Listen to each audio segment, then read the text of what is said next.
kasat nga may lasin iti may nga tao nga reprobate. Anya dayta nga word. Dayta ti word nga kuna tayo nga haan nga pudpudno nga naisalakan.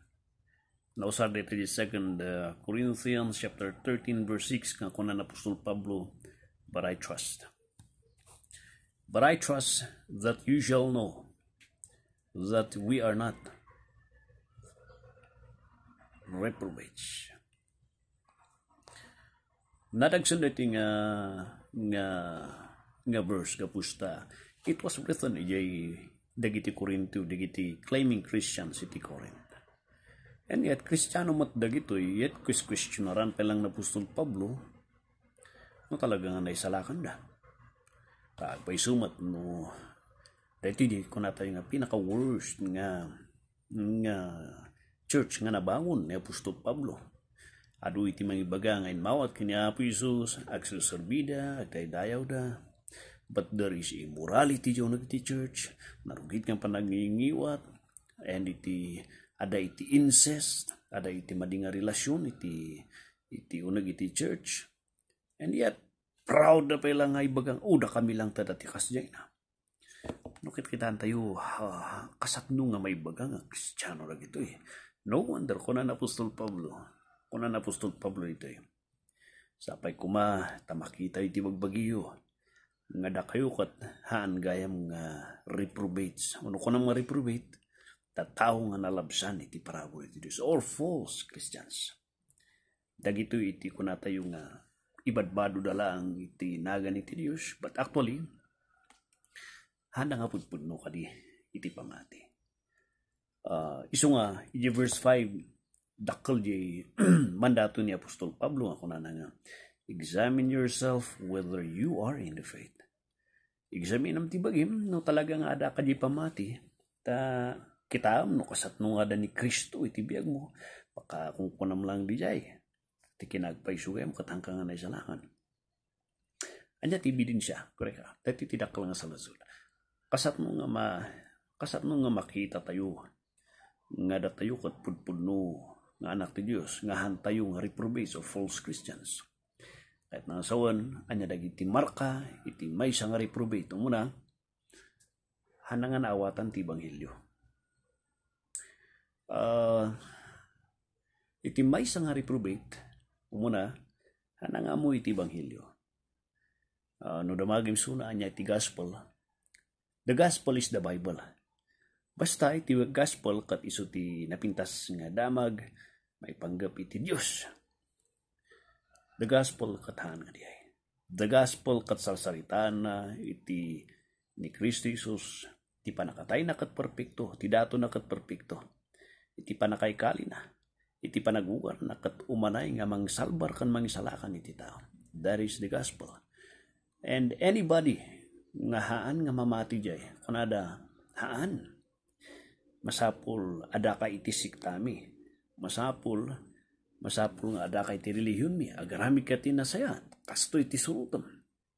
Ipapatim nga agbiag nga napudno tapno barbarang to, may salakan kanto. That is another gospel. There's only one gospel iti Bible. And anybody who would say nga hangaw manay ni Kristo nga mangisalakan, kung natisaw ti Apo, he is a reprobate. Ada di understanding iti gospel. Hanlang nga understanding, ada pa di panagsubmitar ti Ebanghelyo. Mabalinmat nga ti may nga tao, kat amuna, ngam ti biyag na, haan nga nagpasakop ti Ebanghelyo. Awan ti panagpasakop na, may nga tao nga mamati ti Ebanghelyo, nga naisalakan ti Ebanghelyo, kat there is a repentance kanya na iti naramid ni Kristo. Ina repentance iti basol na, ada di panagtalak ni Kristo. So ada di full submission iti Ebanghelyo ni Kristo. And a lot of people, amuda natay ni Jesus, may man ti Holy Week, na pariparigat, nagungar, amun iti tao di ay. Obvious event nga mo tayo di ay. But the Bible says, when it comes iti reprobate, a man nga reprobate or false Christian katas tayo, there is no full surrender. iti Ebanghelyo ni Apo Diyos. So nga reprobate na. Malawag? Pangtalo, there is no evidence iti eternal life. Awan iti biyag iti Diyos kanyana. Iti may isang tao nga naisalakan, ada iti biyag iti Diyos kanyana. So ada yung natin nga na-born again iso na. Iti biyag iti Diyos, kat na itod kanyana. So ada iti baro nga desire, baro nga interest. Di ba nang may panggap ti Diyos nga anak kayat, ada nga di baro nga tarigaging amuna. Namiti may isang reprobate o false Christian. Mabalingam amuna ti Diyos nung sabali ti interest na. Jerasun o apeng ada jay, kathaan nga ni Apo Diyos. There is no holy desire to know, to worship ni Jesus, to amuon di mangisalakan kanya na. Basta kanya na, mayat kami niya, panak ijay, kata nagganas ti fellowship, nagganas ti games, adu ti barbaro ngay ayam, ada man ti sumarong no pasyaran, ada man ti makan, dagijay ti highlight iti biyag na, mangitod ti ragsak kanya na. Awan iti pudpudno nga, ragsak na, may panggip iti Diyos. So there is no evidence of being born again. Biyag iti Diyos, ti biyag na. So reprobate iso na. Iti may isang reprobate, may sapay, katahan nga makita iti genuine repentance. Di dati latang aramiden na, aramiden na ingana rata. Awan nga di panangi sarwa, di ba kwa? Kuna ni Pedro mas karu pa eh. Tidak dumahan man siguro obvious, but jay baso nga raramidon da, isulat ta raramidon da, kasat nung ako ng masubli-subli yung dihay, nga inbabawi mat. And you are enjoying dihay. Impossible dihay. There is no evidence of genuine repentance. Iti may isang reprobate, awan mo ti genuine faith kanya na.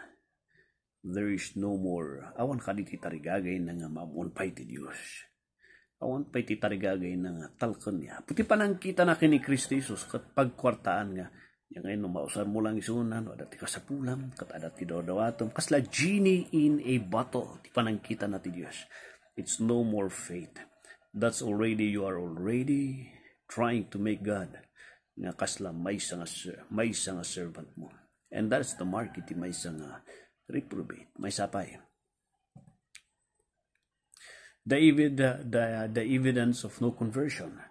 There is no changed life. No niya kaiding ka na tata isulat ta. Conversion. There's no evidence of transformation. Iti presensya ti Santo Espiritu. Awan. There's no even evidence, may sapang ebidensya. Awan pa iti ebidensya ti panagdisiplina ti Diyos. So these are the marks. Iti may nga tao nga reprobate. Nakabutbutang. Nakabutbutang dito yung statement na Apostol Pablo. Sometimes we just take the getting of verses for granted. But these verses, it is may nga may ignore iti churches tata nga makatulong ng iti next generation Christians nga kitaan dati bagbagida. No talaga nga pudpudno da nga Kristyano. Itata, timang mangyari gamin, agsubsublito iti dati. Pinaduan iti members, pinaduan ti agatatinder ti fellowship, pinaduan iti may nga worship, and no ada kat kasta feeling tayo kat di church tayo kat so powerful. Di panangkit kita nga kasi awanan di talaga nga ti purpose iti church kat agbalin nga lugar iti pudpudno nga panakamo iti Dios. Agbalbalin langan nga competition with other denomination iti church nga adan tumati malastog nga ti church me ada linukatan nga nagado kasto eh. It has become a place. Iti church kat nagbalinan nga place. Nga entertainment, pagkumkumpitan, mangikumkumpiti da do mga churches. Tapno adan tuti dayaw tayo mat later on numayat. Kasi iti church tata, nakabutbutang. When it comes to real truths and real Christianity, such as that basic iti Christianity, that is salvation, seldom can you see preachings that will help the young people. Nakitaan dati bagbagida ng pudpudnuan ay salakad na. Nakabutbutang. No wonder ko na ni Pablo. I trust, sapay ko ma. Nga pudpudno ti pamatiyo. Nga hang kayo, nga false Christians ti sangwana ti Diyos. Sapay ko ma.